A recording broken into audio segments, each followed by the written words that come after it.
Në datë 14 maj, Parlamenti do zhvilloj një debat për procesin e integrimit dhe raportin e Departamentit Amerikan të Shtetit për klimën e investimeve në Shqipëri. Përcaktimi i datës u shoqërua me diskutime mes majorancës dhe opozitës, e cila kërkonte që ky debat zhvillohej sa më herët. Ndërkohë që palët shkëmbyen në seancë plenare akuza se kush po e bllokon sot procesin e negociatave për antarësimin e vendit në Bashkimin Evropian.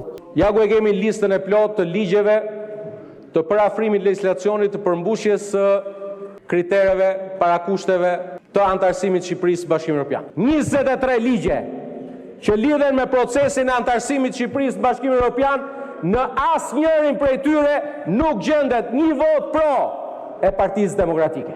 Sot Shqipërinë po e mban peng ajo vota kundër imunitetit Belinda Ballukut. Ai është problemi kryesor. Pastaj këto lista që tunden këtu në parlament për retorik boshe, për politikë të ditës, janë thjesht gënjeshtrat e radhës sa për të kaluar edhe ditën e punës sot. Ndërkaq majoranca socialiste sot në seancë plenare rrëzoi edhe kërkesën e Partisë Demokratike për shqyrtimin me procedurë të përshpejtuar të dy propozimeve të opozitës për uljen e taksave mbi karburantin.